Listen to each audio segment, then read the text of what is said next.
বাবা মারা যাওয়ার পরে আমরা ভাসমান। আমার মায়ের চোখের পানি, ঔষধ কেনার টাকা নাই, সংসারে খাবার নাই, রান্না করে ভাত আছে তরকারি নাই, তরকারি আছে ভাত নাই। এই মানুষটা দিনের পরে দিন মার কষ্ট ভালো লাগে না, চলে গেলাম ঢাকা গার্মেন্টসে।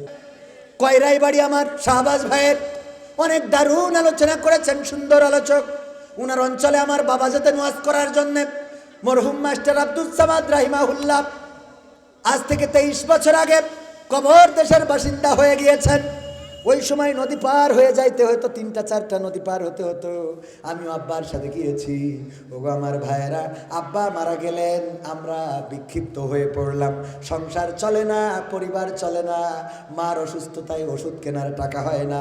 এইভাবে যখন কষ্টগুলো চলতে লাগলো, সিদ্ধান্ত নিলাম বিদেশে চলে যাব। বিদেশে গেলাম, সিদ্ধান্ত নিলাম আর কখনো এই মাহফিল বা এই জাতীয় পথে হাঁটার আর দরকার হবে না। কিন্তু আমার বিশ্বাস, আমার বাবা, আমার আব্বা মাঝে মাঝে বলতেন, আমি দক্ষিণে যাওয়াই, আমাকে হরিণ জবাই করে মানুষেরা আপ্যায়ন করে। দক্ষিণে হরিণের গোশ, কি গোশ?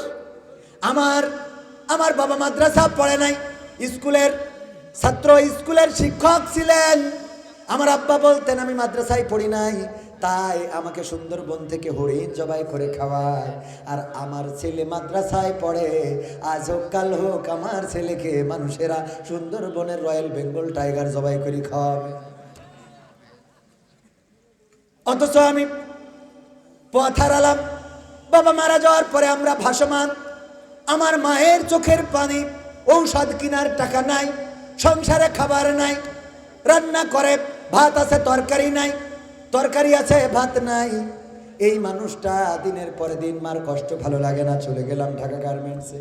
দিনের পর দিন কষ্ট করেছি, ঢাকার টাকা দিয়েও সংসার চলে না। মাকে বললাম চলে যাব মালয়েশিয়ায়। সেখানে গেলাম, কেমনে কেমনে কেমনে কেমনে আমার রব সিদ্ধান্ত নিয়ে রেখেছেন, ওগো কবির, যেখানেই যাও না কেন তোমাকে আবার তোমার বাবার ময়দানে এনে হাজির করে দেব। এটা আমার বাবার দোয়া ছিল, আমার মায়ের দোয়া ছিল। আমার মার জায়নামাজের পানি এখনো শুকায় না। আমার মা বেঁচে আছেন এখনো। আমার মা জায়নামাজে রাত কাটিয়ে দেন আমার জন্যে। আমার মা জায়নামাজে কেঁদে কেঁদে বলেন, আমার ছেলেকে কবুল করো। আমার বাবার পিছনে যতদিন আমি দুটি হাত তুলেছি, আমার আব্বাকে দোয়া করতে শুনতাম। আমার আব্বা বলতেন, ওগো রব, তুমি আমাকে শহীদ করো, না হলে আমাকে শহীদের পিতা বানাও। কবুল করার মালিক কে? আল্লাহ। আপনার সন্তান মানুষের মতো মানুষ হচ্ছে না, আপনি সিজদায় লুটিয়ে পড়েন, মসজিদে যান, আল্লাহকে ডাকেন, ওগো রব, তুমি আমাকে ইসমাইলের মতো সন্তান দান করো। আল্লাহ কবুল করতে পারে না? পারে না? আল্লাহ কবুল করবেন, ভুল পথ থেকে ফিরিয়ে দিবেন। হেদায়েতের মালিক কে?